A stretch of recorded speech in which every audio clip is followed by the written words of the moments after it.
So what do we do except showing our devotion, our respect, and thankfulness that he was there, he did something, he left something for us. When Satyajit Rai Society called me, they invited me on phone. They said, we'll be very happy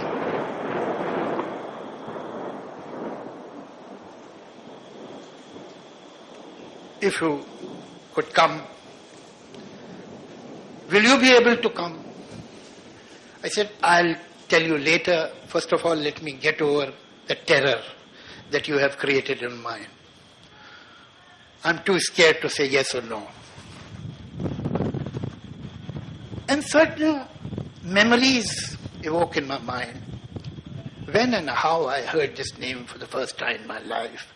When did I see his first film? I was in Bhopal, in pre-university. That time, there used to be 3 years degree course, a pre-university and 3 years. I met a boy.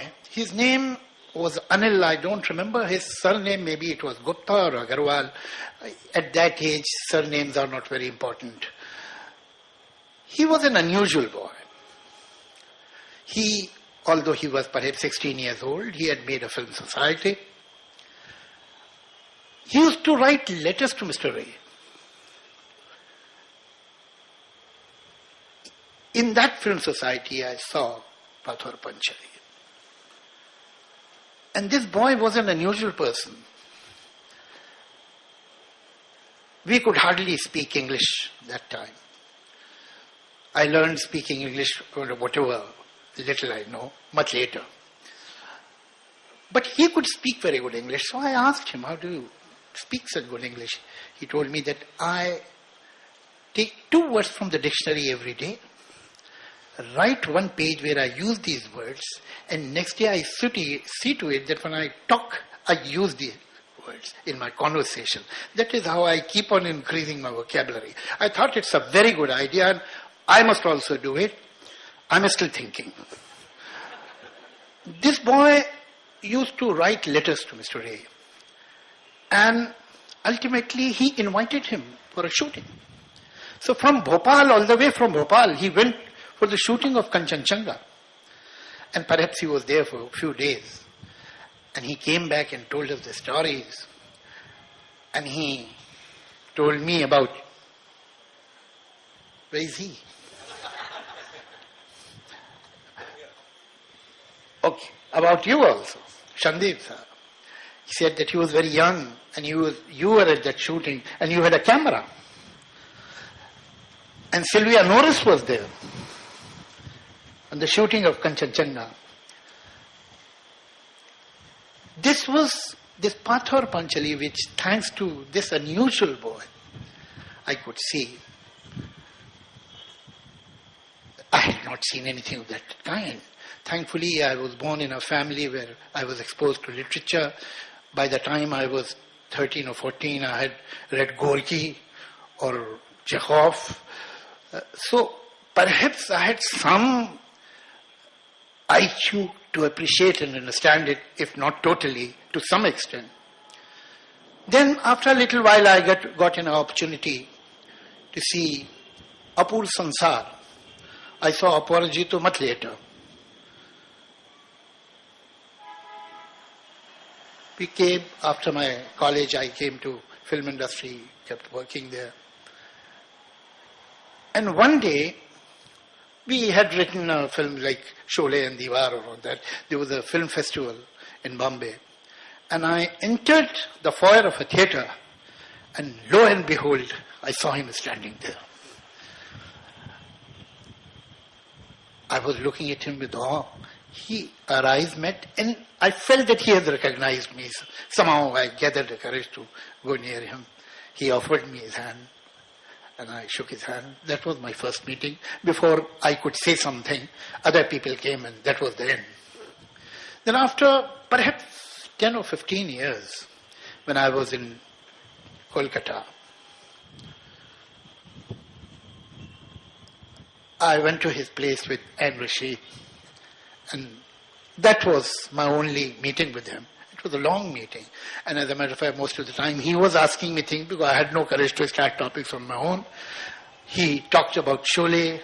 He talked about other films. And as a matter of fact, I was very thankful to him because in between, in 1976, it had happened that there was an interview of Mr. Ray on Doordarshan, and Amita Malik, the journalist, was taking his interview.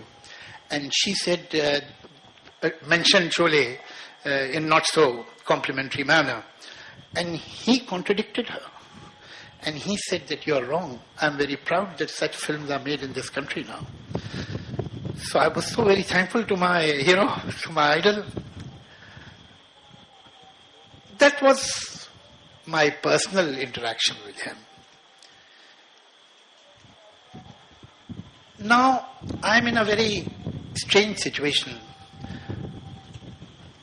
Talking about his art, about his intellect, about his sensitivity, about his final points. In all honesty, I find myself incompetent, too humble. And particularly here, it will be like bringing coal to Kolkata. But yes, I'll say that when I think of him and when I think of his films, certain words come to my mind. That is how I describe his work, his art, to myself. The word is dignity. The word is understatement, compassion. Now, shall we see that all of it is relevant today, which is not relevant today, to the cinema and to the society? Even commercial cinema doesn't survive in a void. It reflects society and society reflects commercial cinema. Although Hindi mainstream cinema is not known for any pursuit for realism, to put very mildly. But the fact is that ultimately they are making the film for a certain audience that is living in a particular society. And willingly, wittingly or unwittingly, that cinema does reflect the society. Sometimes I feel that if you take the list of Indian commercial films of villains, you can write the socio-political history of this country of last 60 years. In 40s, the villain used to be the zamindar. In 50s, the villain became the capitalist, the industrialist, the mill owner. In 60s, the villain was the underworld man of the urban society. In 70s, that underworld person of the civil society became the hero. In 90s, 80s, you see, the politician became the villain. In late 90s, the Pakistani intruder was the villain, the terrorist. Now we are totally deprived of villains. We have exhausted all our villains. So, if we see that whether dignity, whether understatement, or any compassion, sensitivity for others is in cinema, then it must be in the society. If it is in the society, it must be in the cinema. I think Satyajit Ray's films stand for these great human values. Talking of dignity, I feel that by and large it has become an obsolete, outdated quality. If you have dignity, if any work of art has dignity, if any poem has dignity, any painting has dignity, any novel, any play has dignity, any film has dignity, it is rather dated. But why?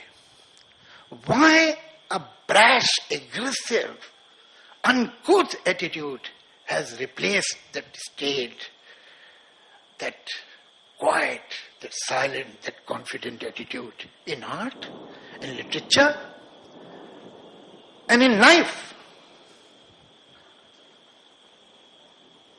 When you look at the characters of Pathar Panchali, look at the characters of Jalsaghar, Aparajita. They are dignified. They may be right, they may be wrong. And this filmmaker, the genius, never calls anybody wrong. He has empathy for everybody. But I remember that mother in Pathar Panchali, that poor woman, and that old lady, the moment her ego is bruised, she walks out to die, but die in dignity. I remember that little child who sees the necklace and throws it into the pond. It is dignity. And he saves the dignity of his sister. I don't see this sensitivity, this urge for desire for this virtue. Why? Perhaps dignity means allowing yourself, others to give a second look. Because dignity is a state. Dignity has what you call sthirata.